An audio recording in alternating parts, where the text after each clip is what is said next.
নমস্কার সবাইকে। আজ বানাচ্ছি একদম সহজ উপায়ে পাবদা মাছের ঝোল। তো তোমরা এইভাবে বানিয়ে খেতে পারো, খুব টেস্টি হয় খেতে। তো প্রথমেই হলো মাছগুলোকে ধুয়ে পরিষ্কার করে নিয়েছি। এবার দিয়েছি হলো 1 চামচ লবণ আর 1 চামচ হলুদ। এবার হলো মাছগুলোকে আমি হলুদ লবণ দিয়ে ভালোভাবে মেখে নেব। মেখে নিয়ে একটা বাটির মধ্যে নিয়েছি হলো 8-10টা কাঁচা লঙ্কা, একটা বড় সাইজের টমেটো আর এক টুকরো আদা কুচি করে নিয়েছি। এবার হলো এগুলো পেস্ট করে নেব। পেস্ট করে নিয়ে এবার কড়ার মধ্যে তেল গরম বসিয়ে দেবো।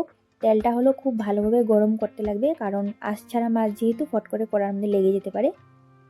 তো এবার হলো আমি মাছগুলোকে এক এক করে ভেজে নেব। এগুলো যেহেতু লোকাল মাছ, তো আমি বেশি ভাজবো না, অল্প কম ভাজলেই ঠিক আছে লোকাল মাছটা, না হলে স্বাদটা চলে যায়। তো লোকাল যদি না হয় তাহলে একটু লাল করে ভাজতে হবে।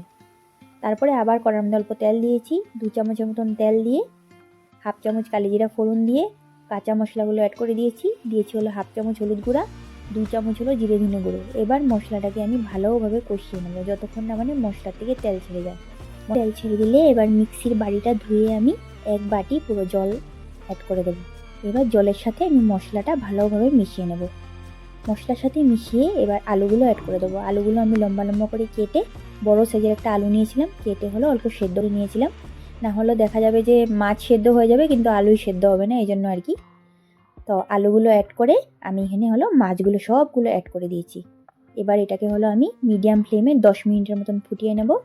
তারপরে অ্যাড করবো হলো এখানে ধনেপাতা কুচি অ্যাড করে আবার 2 মিনিটের মতন ফুটিয়ে ঠান্ডা করে নিলেই রেডি হলো পাবদা মাছের ঝোল। রেসিপিটা কেমন লাগলো কমেন্টে অবশ্যই জানিও। ধন্যবাদ সবাইকে।